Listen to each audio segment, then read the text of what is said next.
Bismillahirrahmanirrahim. Zuhr Asr. It is narrated by Abu Qatada that Allah's Messenger ﷺ used to lead us in the prayer and recite Surah Al-Fatiha in the first two rakat of Zuhr and Asr prayers and two surah, and he ﷺ would sometimes recite loud enough for us to hear the verse. He ﷺ would prolong the first two rakat of the Zuhr prayer and shorten the second. He ﷺ used to do the same in the morning prayer. Abu Dawud 798.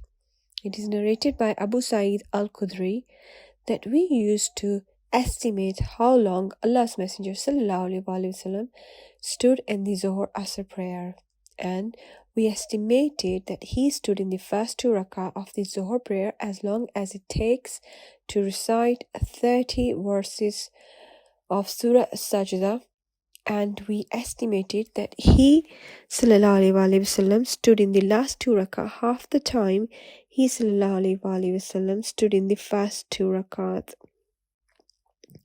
We estimated that he ﷺ stood in the first two rakat of Asr prayer as long as he ﷺ did in the last two Zuhr prayers.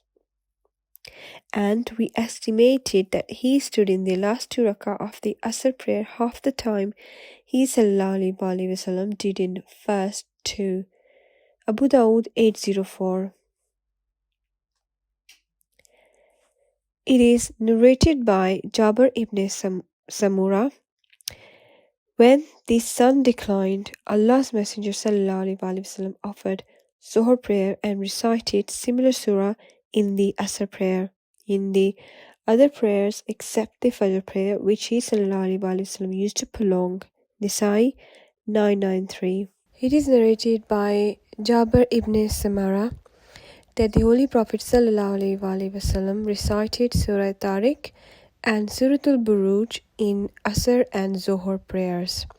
Tabrani 5224.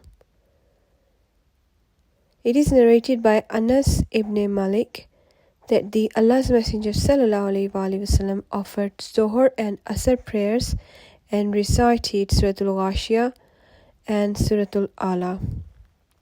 Ibn Hibban 1824.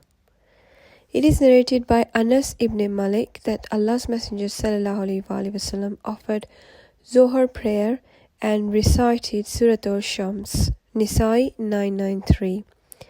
It is narrated by Anas ibn Malik that Allah's Messenger ﷺ offered Zuhr and Asr prayer and recited Surah Al-Naba and Surah Al-Mursalat. Subul Huda.